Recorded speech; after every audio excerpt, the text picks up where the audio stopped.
Lo que nos convoca, ustedes saben, es la presentación de este primer libro de Javier Córrega Morales. Investigación que tuvo luego un tratamiento editorial y termina en esta publicación. ¿Quiénes van a presentar este libro? Ustedes habrán visto las caritas y la mayoría los habrán reconocido.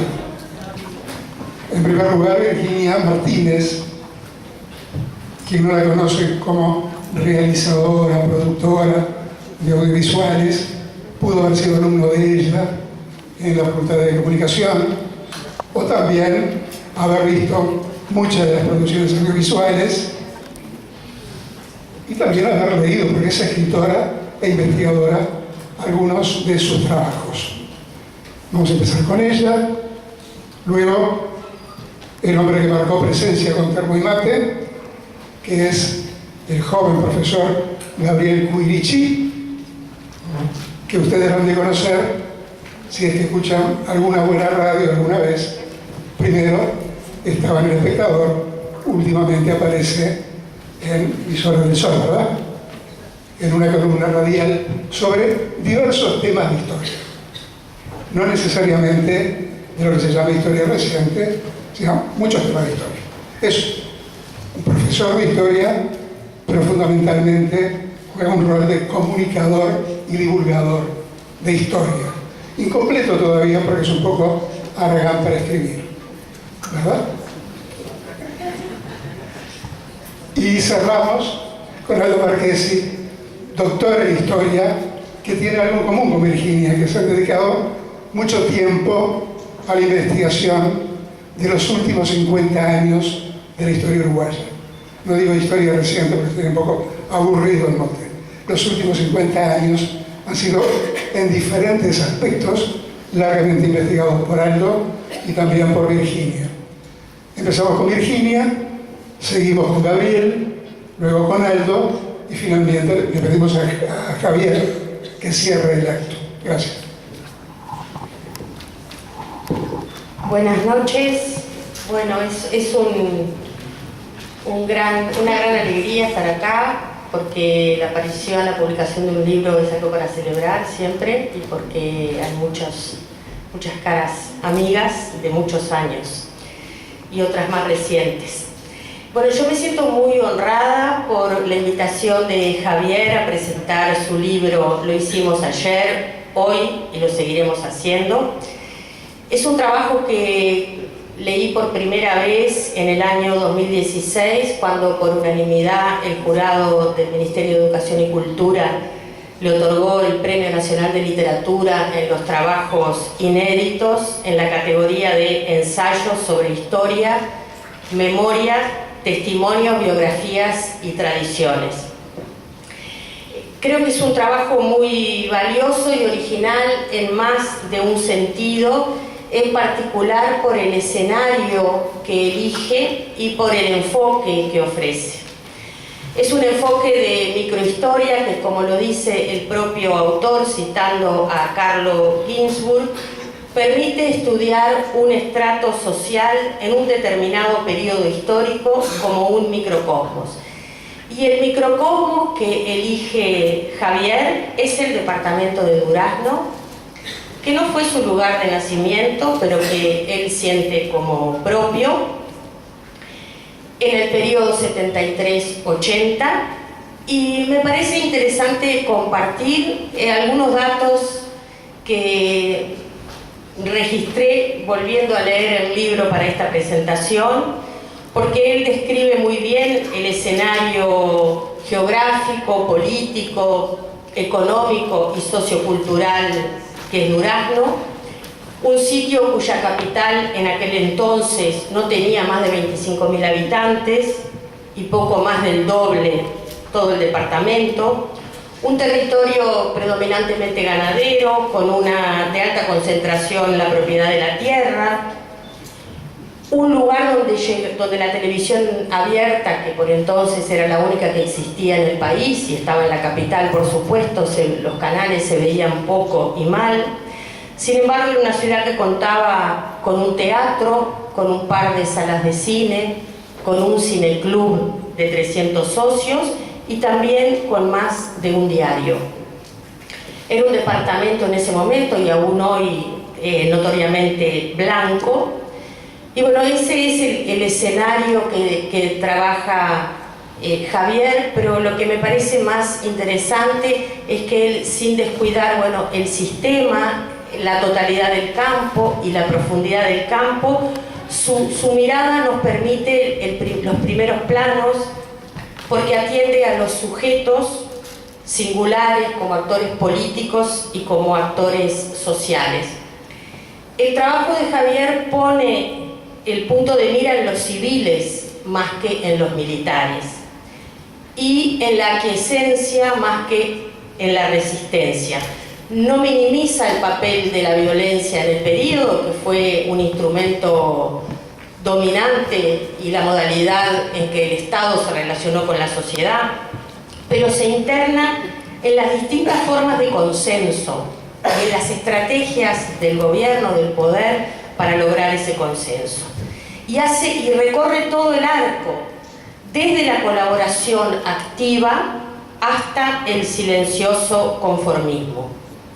Esta amplia zona de grises, que para mí el libro retrata muy bien, es imprescindible para entender, para terminar de entender cómo se ejerció el gobierno y cómo se ejerció el control social en ese periodo.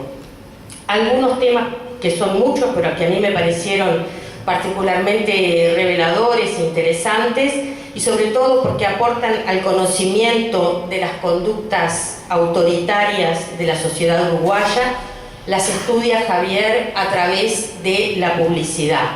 Un diario que en el periodo, cuando él empieza a estudiarlo, ya llevaba, creo que un medio siglo de publicarse, que se editaba, y por lo tanto era una opinión arraigada en Durazno.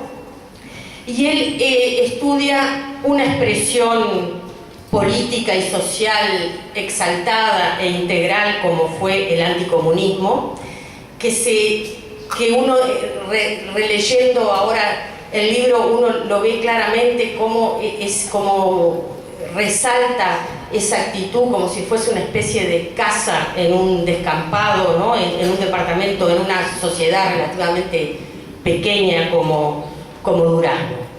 Entonces allí están los editoriales, artículos, cartas de lectores y de lectoras o de supuestos lectores, y nos despliega, todo ese conjunto nos despliega una colección de pensamientos violentos y aún autoritarios.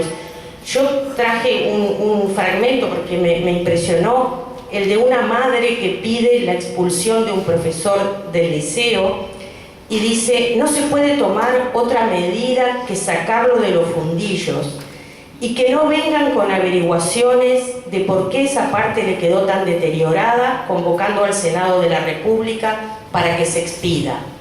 ¿Por qué no se tomó esa medida? Porque no hay hombres en el pueblo, dice esta especie como, a mí se me representa como una especie de Laurencia al revés, una Laurencia autoritaria. Dice: no seré yo quien esté dispuesta a dejarme robar otro hijo por la bastarda organización del Frente Amplio. Y esta carta me parece que contiene todos los ingredientes de ese pensamiento autoritario que se va a ir permeando en la sociedad, ¿no? El desprecio al Parlamento, la idea muy actual de que los hijos son una propiedad sagrada de los padres y que son también presa del adoctrinamiento foráneo, la educación como espacio minado por el caos de los sindicatos y la ideología disolvente de los profesores. El conjunto, decía, de opiniones y de artículos de la publicidad despliegan ese inventario de pensamiento civil que apoyó a la dictadura. Allí está la desconfianza hacia los jóvenes, salvo que fueran lo que se llamaban verdaderos orientales, el patriotismo, el sentido de la orientalidad, la exaltación del hombre sencillo, y también el machismo y la homofobia. En síntesis, Javier, a través de su estudio, retrata el lado oscuro de la ciudadanía, aquella que aplaudió el golpe de Estado, que lo vio como necesario para enfrentar el caos y aún que se postuló en forma voluntaria para denunciar. El trabajo también estudia otras zonas grises, conformadas por hombres y mujeres a quienes, la expresión es de O'Donnell, no se les dejó más derecho que el de obedecer. Y nos permite ver la conducta y el estrecho margen de acción de los individuos cuando están aislados en un contexto autoritario. Es el caso para mí conmovedor de una maestra que entrevista a Javier y que, como tantos maestros y maestras, se vio obligado a concurrir en silencio pero a regañadientes a los actos patrióticos y hacer cumplir a sus alumnos el ritual del régimen. Otro centro de atención del trabajo es el gobierno departamental, el intendente, la junta de vecinos, sustitutos de las juntas departamentales de lo que era la dictadura consideraba un sistema político viejo, agotado, corrupto. Y esta me parece que es una línea de investigación que Javier seguirá ahondando y que es poco transitada, porque también habla, bueno, de las estrategias que tuvo la dictadura para lograr apoyo y que en principio conquistó. La mayor parte de los intendentes se quedaron en el cargo. Se formaron esas juntas de vecinos que no eran electas por voto popular, sino electas por el intendente y el jefe de policía, pero que constituyen un espacio como de ese nuevo Uruguay que se quería crear y que inauguran una ideal nueva forma de ejercer la función pública, de una laboriosidad apolítica, ajena a los conflictos, hecha de comisiones barriales, de obras de vialidad, de buenos vecinos, hombres probos, desinteresados, ninguna mujer, por supuesto. El libro estudia en particular la realización de las obras públicas como un aspecto relevante de la estrategia dictatorial para el logro de consensos. Así lo fue en un régimen que, como decía, se proclamaba como una nueva era, como un proceso que no tenía plazos, sino objetivos, que se construyó a fuerza de cónclaves, de planes nacionales, y que impuso un vocabulario lleno de sustantivos en mayúscula, en el que abundan expresiones como seguridad para el desarrollo, como cronograma. Y también una reivindicación, como dijo el intendente coronel Ángel Barrios, que es el primer militar que asume luego del intendente civil, que se postula como una especie de representante del eternamente olvidado y postergado interior del país. Y por último, hay otro aspecto que es conmovedor del libro y que también entiendo que es original, es que él estudia la situación de los expresos hombres y mujeres que salieron en libertad durante la dictadura y que volvieron a Durazno y vivieron bajo el régimen de libertad vigilada. Y esto me parece interesante porque Javier cuenta qué pasó afuera de la cárcel y afuera del cuartel, qué pasó en el pueblo. Son testimonios que hablan de miedo, de aislamiento social, pero también de solidaridad. Hay una historia en particular que a mí me conmovió, que es la de un abogado que estuvo creo que un par de años preso y 10 años en régimen de libertad vigilada, teniendo la obligación de ir todos los sábados a presentarse a las 8 de la mañana al cuartel, y los rechazos y los apoyos que ese hombre tiene a lo largo de esa larga década en la cual la libertad vigilada no era solamente un mecanismo de control de los expresos, sino también de aislamiento, de castigo, de ahogo económico, de aquellos y aquellas mujeres que tenían que vivir, bueno, con el San Benito de la subversión.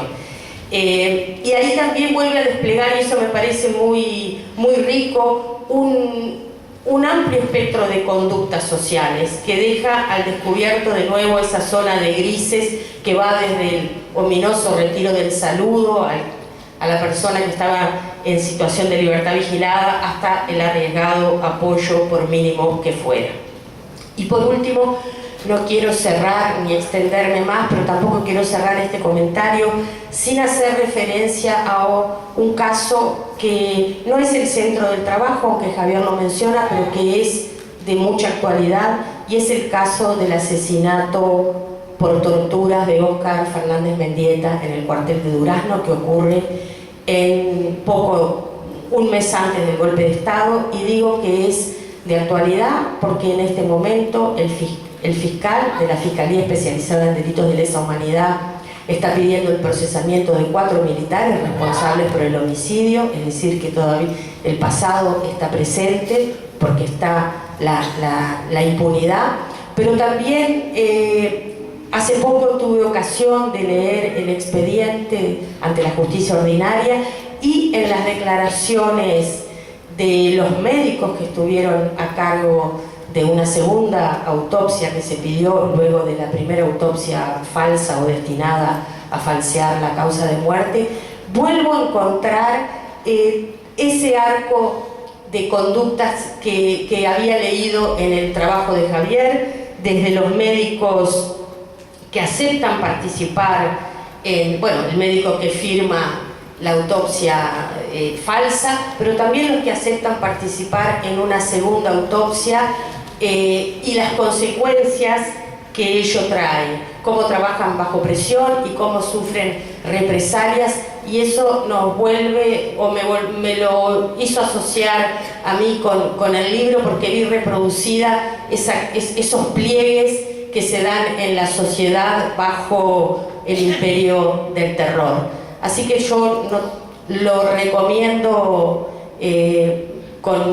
vivamente, porque es un libro que además aprendí mucho. Y no voy a hacer la apología de la historia del interior, y creo que tampoco Javier, pero sabemos poco de esas sociedades y vale la pena. Muchas gracias.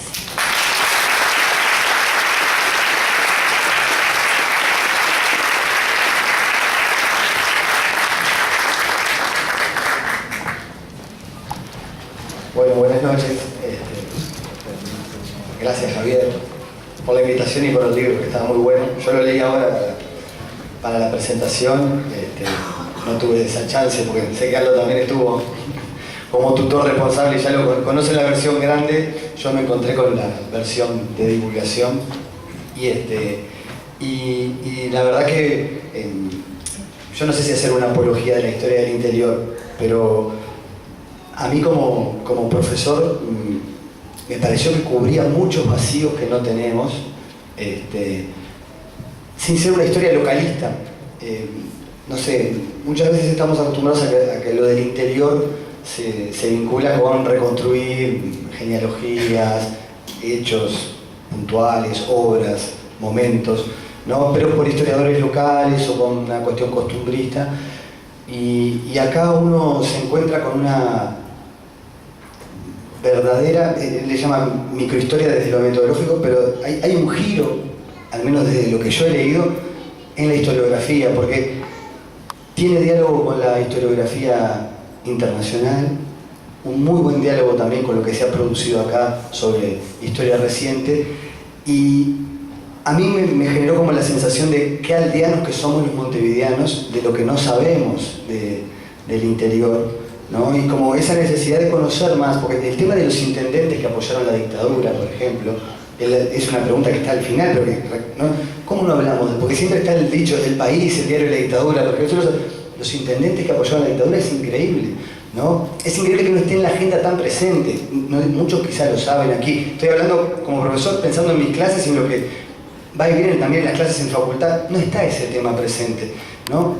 Y el libro, no solo por eso, permite meterse con reflexiones muy actualizadas desde lo historiográfico en el mundo más complejo de lo que se podía intuir, que eran apoyos, aceptaciones, bueno, conductas variadas, ¿no?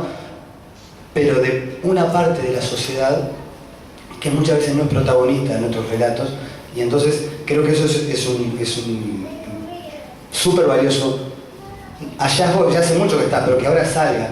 Y yo pensaba, capaz que se acuerdan, el año pasado que hubo un debate siempre este tema está en debate después, no sé quién se enterará ahora, pero con los pitufos, ¿no se acuerdan? Y otra vez hemos tenido debates con la historia reciente, y en una de las cosas que pasó el año pasado con aquello de los pitufos fue que empezó a sugerirse que hubiera una especie como de canon, de que libros para recomendarle a los docentes para trabajar en la clase. Bueno, este tiene que estar. No solo por lo que le contaba, sino el resumen que hace Javier al principio del periodo. Estoy pensando en mis clases de sexto, ahora del liceo. El breve resumen que hace del periodo para explicar cómo se llega al golpe de Estado hasta el 80, está bárbaro. Bárbaro en el sentido que es dinámico, bien informado, plantea problemas centrales y corre. Digo que hasta es bueno como para dejar de repartir a los chiquilines. Pero además, a lo largo del libro, esto a mí me pareció también muy interesante, uno lo encuentra al autor.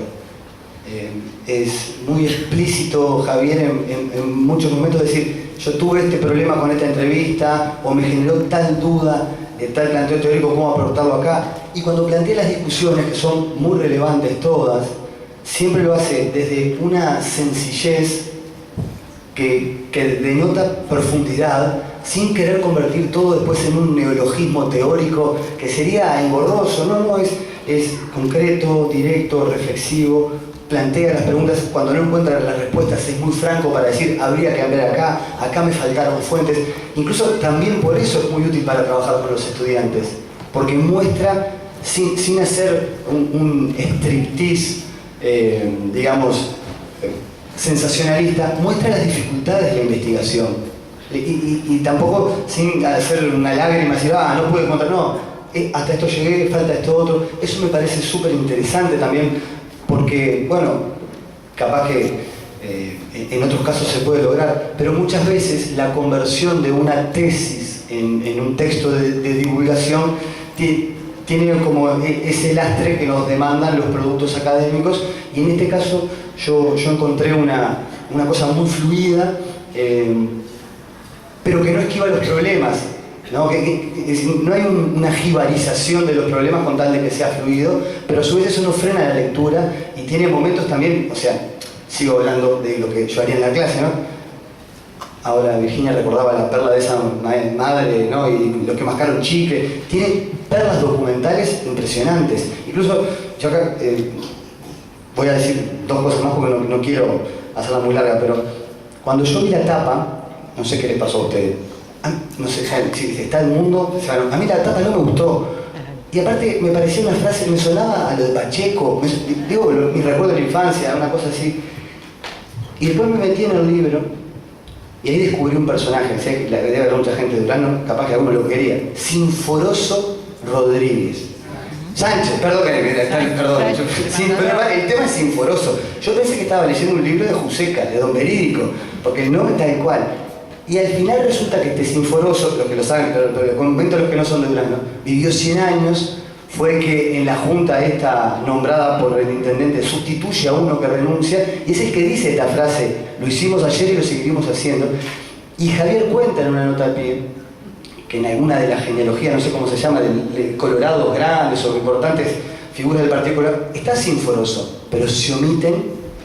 Eso también es impunidad, ¿no? Se omiten los años que estuvo al frente de la Junta y diciendo, incluso porque si ven el fragmento, él se jacta diciendo, bueno, cuando otros tenían miedo de apoyar este proceso, dimos el paso al frente, no sé cuánto. Es decir, uno empieza a encontrar figuras, ahí lo recuerdan ahí como vinculado a la hípica, ¿no? Que también te explican un poco ese mundo, como cuenta Javier, que viene en relación al libro de Magdalena Broquetas, de ese mundo anticomunista incluso previo a la dictadura, porque está muy bueno también observar cómo hay partes de la sociedad que tenían incorporada la demanda represiva.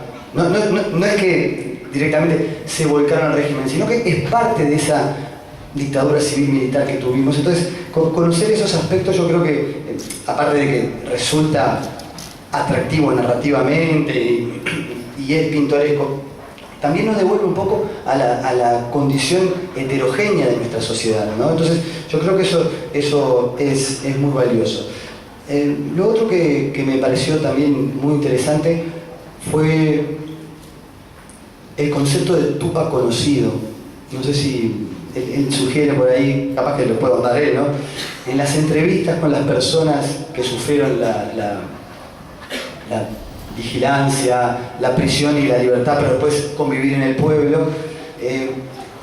A mí me pareció, yo no conozco mucho de historia oral, pero hay una abundancia de testimonios orales sobre la historia reciente, a veces casi sin análisis crítico, sobre todo en los documentales pasa eso a veces, ¿no?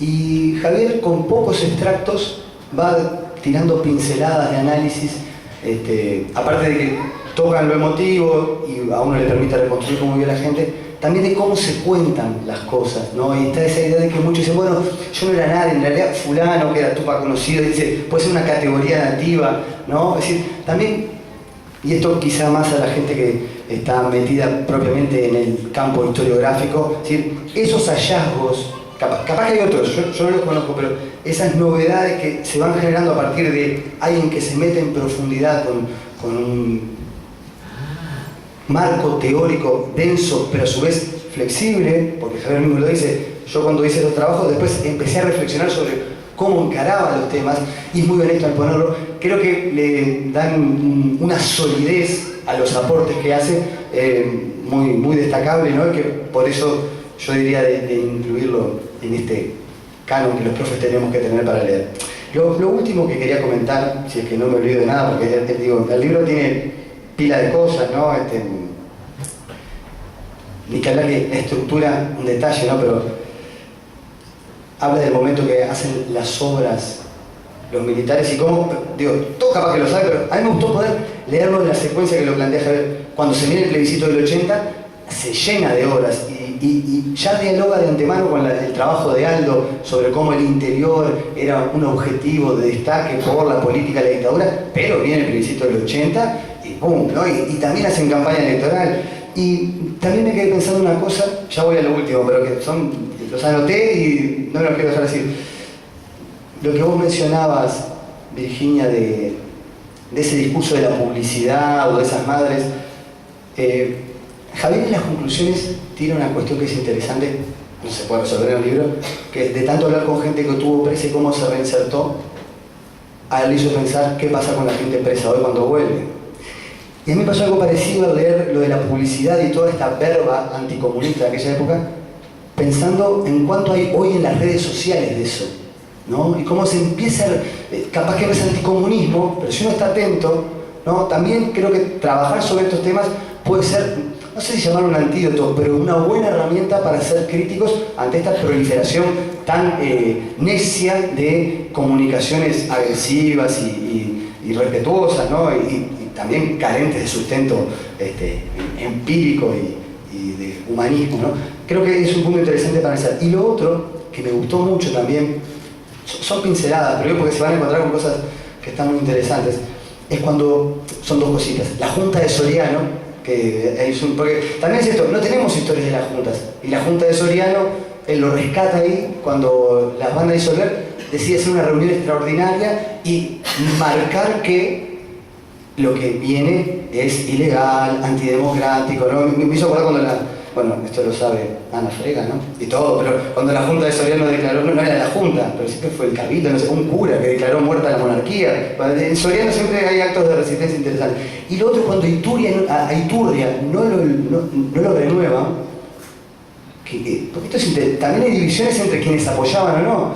Iturria quiere que lo renueve, va a venir este otro, el primer militar, y en el acto de formación hay gente que empieza a gritar Iturria, en unos recortes ahí, y después en otro acto ahí de esos que hacían para conmemorar cosas del régimen, lo invitan y no va, y hay como un sector ahí, pero después Iturria milita por el sí. Es interesante también para ir viendo diferentes también grises entre los que fueron más partícipes del régimen, ¿no?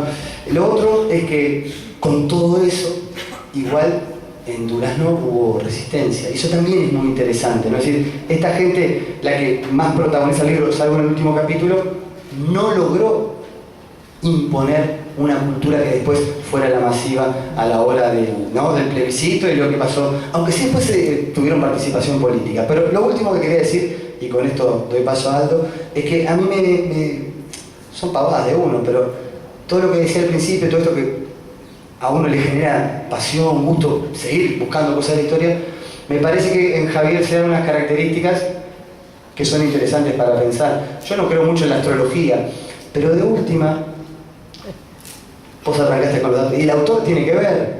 Nació en Argentina, es rioplatense, adoptó durazno en La Paloma, del interior, bien del centro, estudió acá en Montevideo y nos brinda una obra que de lo local se convierte en universal, actualizada, rigurosa, reflexiva y abierta. Entonces, eso para mí es como, bueno, está.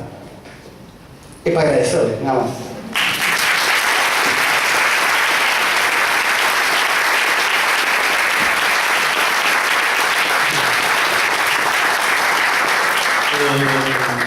Bueno, uno siempre duda qué decir en las presentaciones. A mí siempre hay veces que me da por derivarme en el campo más académico. Y la presentación del libro tiene esta dimensión que es celebrar que un libro nuevo sale, que no es un proceso fácil, y hablar del libro también, ¿no? Yo me quería simplemente dedicar unos minutos a la parte previa de celebrar que este libro salga y de lo que simboliza eso, ¿no? Yo con Javier seguí este proceso porque fui codirector de la tesis de maestría que después derivó en este libro, y seguí todas las dudas de Javier, todas las incertidumbres cotidianas que hemos tenido todos acerca de lo que es hacer historia, las imposibilidades, los fracasos, las dudas de si en un momento dejar o no la maestría. Me acuerdo de trabajar en la cantina de ciencias económicas, o sea, esas dudas que hemos tenido todos entre ser historiadores y ser kiosqueros, básicamente, ¿no? Ese tipo de dilemas cotidianos que lo viví con Javier, y la verdad, ver este libro publicado, ver a Javier en la universidad, trabajando en la facultad, a mí me da mucha emoción y me alegra muchísimo, y eso lo tengo que expresar, y es una parte que tiene que ver con la celebración de esto, ¿no? El libro no es el resultado de un trabajo enorme y también de una decisión y un compromiso por la historia que en Javier ha sido muy importante y ha sido, y sobre el cual no es fácil. Quiero marcar eso, ¿no? Los libros uno los ve así, parece que ya están, pero en realidad tienen historia de vida. Y eso era lo primero que quería celebrar en alguna medida, ¿no? Ahora hablaba, ya ni me acordaba, pero me decían que la maestría había empezado en el 2005, que habrá pasado agua sobre esto. Entonces, esto es lo primero, ver a Javier presentando este libro, ya hecho un historiador, a mí me da mucha alegría, y también me alivia, porque uno cuando participa en esos procesos de dirección, de maestrías y todo, hay veces que le duda si está llevando a la gente por buen camino, ¿no? Tanta la incertidumbre en el sentido académico, profesional, que ver que esto se concreta a mí me da mucha alegría.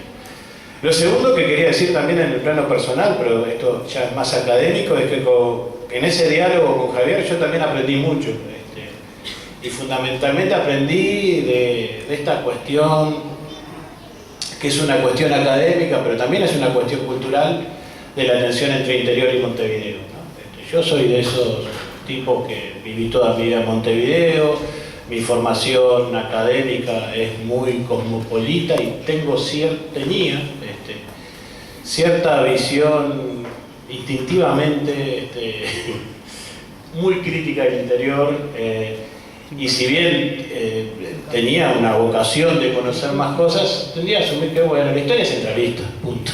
No hay que preocuparse, tarde o temprano, digamos, se verá, pero y yo en el diálogo con Javier, me parece que aprendí mucho en ese sentido, aprendí a pensar más el territorio, a pensar más la diversidad del conjunto del territorio, a pensar que el interior no es una sola cosa, sino que es diverso, a pensar que lo local es un elemento que es del interior y también de Montevideo, a pensar que si bien la experiencia dictatorial tuvo un peso enorme, en ciertas zonas del interior también existieron elementos de resistencia que fueron muy épicos y fueron importantes.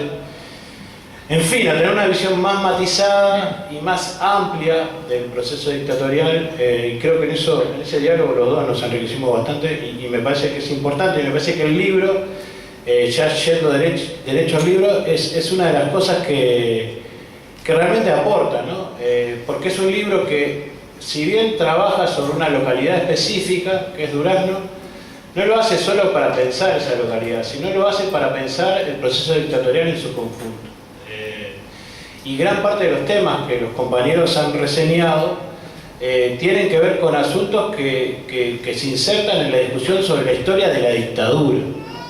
Y no es que la historia de la dictadura, voy a llenar un casillerito que es la historia de la dictadura en Durazno, no. Mi interés es discutir algunos asuntos sobre la historia de la dictadura. Uso Durazno como un caso, como podría ser Montevideo otro caso, como podría ser una zona de Montevideo, digamos, ¿no? Y acá los compañeros ya han reseñado varios asuntos, pero me parece que el libro tiene contribuciones importantes que simplemente voy a repasar algunas de estas cosas. Primero, esta idea de el componente civil, ¿no? Algo que ya varios hemos trabajado, pero cómo ese componente civil también está mediado. Me parece que acá hay una línea muy interesante para trabajar. ¿Qué pasó con la política en determinadas zonas del país? Porque ese componente civil también está mediado por la política, por redes políticas que de alguna forma aparecen y desaparecen y se invisibilizan, pero también están presentes a lo largo de este proceso. Lo segundo, esto que queda muy claro, esto de que existe una esfera pública de la dictadura. O sea, acá hay un espacio de debate posible dentro de la dictadura. Nosotros siempre, muchas veces las narrativas sobre la dictadura asocian la dictadura con la metáfora del silencio, del apagón, ¿no? Este tipo de cosas. Sin embargo, uno ve en estos debates de las juntas, debates muy acalorados, intensos. Incluso llega hasta la Dion de Durazno teniendo un lugar, haciendo alianzas con algunos de los miembros de la Junta. Uno piensa, incluso hay debates que se ponen intensos, que hay gritos, que uno dice, esto es el medio de la dictadura, y la gente no tenía miedo, ¿no? Esa gente se ve que no tenía miedo de discutir intensamente, de contraponer, de disputarse espacio, porque efectivamente era parte del espacio que podía discutir y que no veía mayores problemas, ¿no? Y esto es todo un asunto que me parece, para pensar todos los temas vinculados al consenso, es central. Es pensar esto de un espacio de gente que se sintió como parte del régimen y sintió que dentro de ese régimen había posibilidades. Había posibilidades, había oportunidades y había debates en los cuales ellos podían participar. Me parece que nos ayuda a ampliar esa comprensión y también ampliar la comprensión de cómo lo civil participa de la política del régimen. El segundo elemento que ha sido mencionado, pero me parece que es una contribución muy importante de Javier, es esta relación entre el pensamiento, cómo ver el pensamiento conservador de tradición anticomunista en un caso concreto, en una localidad específica. Y acá me parece que, por un lado, están los trabajos como el de Magdalena y otros trabajos que han empezado a ver la derecha en el periodo previo de la dictadura. Por otro lado, algunos de nosotros han intentado pensar cómo ese pensamiento conservador se construyó en la dictadura, se articuló en la dictadura, pero en esta revista, en este diario específico que trabaja Javier, hay una cosa que es muy interesante, que es cómo se cruza hay como un instinto conservador muy básico en eso, donde está el anticomunismo, pero no solo es un anticomunismo político, es un pensamiento conservador instintivo, ¿no? Que tiene que ver con la familia, con el pelo largo, donde desde el pelo largo a la idea comunista parece que está todo junto, mascar chicle, cualquier tipo de conducta es catalogada como comunista, ¿no? Entonces es como un caso muy rico eso, y creo que yo no sé si tengo recuerdo de algún estudio que al estudiarlo en un lugar específico da cuenta de todas esas dimensiones, podríamos decir, no políticas del pensamiento conservador, no políticas en un sentido explícito, ¿no? No es solo que están criticando a los miembros del Partido Comunista del Pueblo, critican a todo aquel que mastica chicle, que tiene pelo largo, que que tiene conductas desafiantes en el liceo. Digamos, esos asuntos en lo local me parece que muestran otra mirada para pensar lo conservador, que me parece que es riquísimo y que seguramente se pueda seguir desarrollando. Después, el otro asunto es esta mirada de la represión y más que nada, en realidad, yo creo que no es tanto un trabajo sobre la represión, sino sobre las formas de sobrevivencia, ¿no? Esto de los retornados, a mí me parece muy interesante. Cómo Javier despliega un gran abanico de situaciones en aquellos que volvían a la ciudad luego de estar presos y cómo las estrategias eran muy diversas y uno encontraba solidaridades que uno no las podía suponer, gente de derecha que de repente los apoyaba, que digamos es como un estudio micro de las formas de resistencia y solidaridad que también habilita pensar el fenómeno de la represión desde un lugar bastante original. En todos estos casos me parece que Javier hace dos operaciones. Por un lado, como decía, contribuye a enriquecer la historia de la dictadura uruguaya, desde un lugar específico, pero todos estos asuntos son temas centrales de aquellos que hemos venido pensando la historia de la dictadura en un sentido más amplio. Y por otro lado, es una historia local, pero no para reivindicar ese territorio específico, sino para dar cuenta de cómo esos conflictos más generales se dieron en un lugar específico, tienen un anclaje que es territorial, que ese anclaje territorial permite el peso de ciertas tradiciones más que otras, pero digamos, es parte de una discusión más general, ¿no? Entonces, yo creo que realmente el libro es una contribución muy importante en esos sentidos. El primero en contribuir a temas sobre la historia de la dictadura que se han venido discutiendo y que el libro de Javier aporta, y el segundo en pensar lo local no como una excepción, sino como parte de una discusión que tiene que ver con lo general. Se me dijo que tenía que ser corto, entonces no quiero extenderme mucho más. Lo último, tengo dos cosas más para decir. Javier por momentos insiste que no quiere... Hay como una cosa que me parece es un poco contradictoria en el libro, y la entiendo perfectamente, que es esta tensión. Yo no quiero hacer una denuncia con el libro, no quiero marcar complicidades, responsabilidades, lo que quiero entender es un fenómeno, ¿no? Y me parece que el libro de Javier claramente, más allá de que puede funcionar como denuncia, porque de hecho denuncia personas que se vincularon al régimen, su preocupación no es la mera denuncia, sino entender cómo funcionó un proceso autoritario, ¿no? Y creo que el valor de pensar el autoritarismo en un nivel más micro es que nos interpela mucho más, ¿no? Es mucho más interpelante ver cómo funciona el autoritarismo en un lugar más pequeño que en un lugar donde está el presidente, los jefes de las Fuerzas Armadas, etc., ¿no? Es mucho más interpelante cuando uno lo ve en una ciudad chica. ¿Y qué quiero decir con interpelante? Nos interpela en tantos seres humanos que tenemos una visión crítica al autoritarismo, vemos que es más posible, lo vemos más cercano. Y me parece que eso también es un valor del libro. El libro, si bien es una tesis de maestría, es un libro, creo que del pasaje de tesis de maestría a libro mejoró, se alivianó, es más ameno para leer. Es un libro que tiene rigor, pero que a la vez es un libro que puede ser leído por un público general. Cada vez me preocupa más eso. Hay veces que uno siente que lo que escribimos, los historiadores, los que trabajamos en la historia, solo lo leen los historiadores. Bueno, este es un caso que no, que claramente puede tener una proyección. Y me parece que es un libro que puede ayudar a pensar, un poco en la misma línea de lo que decía Gabriel recién, puede ayudar a pensar el fenómeno del autoritarismo en nuestra realidad contemporánea, ¿no? En dos dimensiones. Por un lado, una experiencia autoritaria concreta que fue la dictadura, que uno piensa que es un tema saldado y lamentablemente en la región nos encontramos con gente que lo vuelve a tomar, digamos, Brasil es un caso típico de esto, Bolsonaro, discursos que siguen legitimando el discurso dictatorial de aquel pasado que uno piensa saldado y que nunca parece quedar saldado. En ese sentido creo que el libro es una contribución importante para pensar, bueno, cómo son las dictaduras y cómo funcionan las dictaduras en un lugar concreto.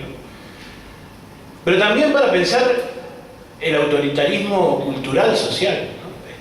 Y cómo muchos de estos discursos funcionan en nuestra contemporaneidad. O sea, Javier usa un concepto que es el de estigma, ¿no? Para hablar de los presos. Bueno, ¿cuánto de los discursos sociales que hay hoy no tienen una dimensión profundamente estigmatizadora, no tienen prácticas que tienen mucho que ver con estos actores autoritarios de este momento histórico, simplemente si cambiamos el destinatario del estigma? Entonces, en ese sentido creo que el libro de Javier es una buena herramienta para pensar nuestro presente. Y bueno, lo celebro y felicitaciones.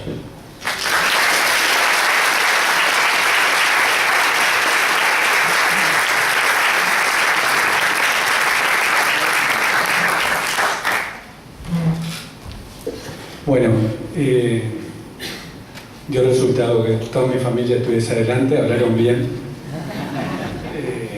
Pero a mí no me queda mucho para decir después de la descripción de ellos. Quiero decirles gracias a ellos en particular por haber sido parte del libro. Cada uno lo explicó. Gabriel en algunas aventuras me acompañó y me escuchó cuando hablábamos de autoritarismo en aquellas jornadas, etc. O sea que todos los que están fueron parte del libro, los que están acá arriba, y les agradezco mucho. Y después a los que vinieron, hay personas que vinieron de muy lejos, hay otras que quisieron venir y hay otras que no conocía la cara, por ejemplo, pero me dio un chiste, le decía, conocía su prontuario, y bueno, hoy se me materializaron, así que eso es un gusto muy grande. Como verán, el libro costó muchísimo tiempo por eso. Si uno empieza una maestría en el 2005 y la termina en el 2015, algo no funciona, o no debería funcionar. Y bueno, la logré por lo que dice el agradecimiento, por el apoyo constante de muchas personas, primero que todo Ivonne, y también el resto de mi familia, que siempre se hicieron un lugar para que yo pudiera por lo menos en enero o febrero hacer eso. Pero más allá de esto, nuestra profesión, que es los cuatro que somos profesores de historia, egresados del IPA, nos cuesta mucho a veces algo tan básico como, y que yo lo aprendí con profesores del IPA que hoy están acá, Ana y Carlos, que uno podía ser docente, tenía que ser docente, pero tenía que investigar también. Y no solo dar clases, porque es una de las cosas que más nos enseña y creo que mejor transmitimos cuando podemos contar cómo son los procesos. Entonces, que profesores de historia educados para dar clases podamos, o formados para dar clases, podamos también investigar, es algo difícil, pero es algo que nos nutre y que mejora muchísimo, no nuestro sueldo, pero sí creo nuestra capacidad de transmitir conocimientos a nuestros estudiantes y en general. Así que eso yo también lo celebro y, digamos, no puedo ponerme como un ejemplo un estudiante hace como ese yo demoré 10 años en terminar una maestría, pero sí que se puede y que es necesario y que es además de lo grato que genera, sobre todo en un momento como este, uno se olvida de las frustraciones, de los errores, de las cosas que no le gustan. Además hablaron ustedes muy bien y ya me daban ganas de hablar mal algo del libro, pero bueno, exacto, de lo que le falta. Pero les decía, es sumamente importante. Yo hoy estoy, como decía Aldo, tengo la posibilidad de dedicarme a investigar, tengo una beca que me dio la universidad para seguir un doctorado, tengo tiempo, para poder investigar, para ser mejor historiador, para ser mejor profesor, y eso lo celebro y lo agradezco, que existan esos espacios, porque realmente son necesarios, y hay muchos otros colegas que van remando como yo, que no digo porque yo no dejé de hacer nada que quisiera en todo este tiempo, pero es más difícil, sobre todo por la constancia. No quiero nombrar a cada uno de los entrevistados, pero el agradecimiento para los entrevistados es particular porque fue gente que yo conocía de alguna manera, pero no conocía así. Y era gente que no estaba acostumbrada a hablar ni en público y algunos ni siquiera en privado de lo que yo le preguntaba para el libro. Entonces, que se hayan dispuesto a hablar conmigo, que hayan aceptado que eso iba a ser parte de una tesis que se publicaba, que se sabía, y si bien no están los apellidos, cualquiera, por lo menos de Durazno, sabe quién es quién. Es algo que yo agradecí en su momento y agradezco profundamente, porque ahora que Mateo el otro día me hacía una entrevista en la radio y me preguntaba sobre mis cosas, sobre mi familia, cuánto vivimos en Argentina, etcétera. Después decía, es difícil hablar de la vida de uno en público y a veces demandamos constantemente que la gente hable, y eso hizo dimensionar aún más mi agradecimiento a los entrevistados. Y bueno, para finalizar, hay algunos entrevistados que no están, y bueno, disculpen la emoción, pero me viene en la cabeza Antonia, Vichy, Raimundo, pero son cada uno de su familia. Así que a todos ellos y a ustedes por venir, muchas gracias.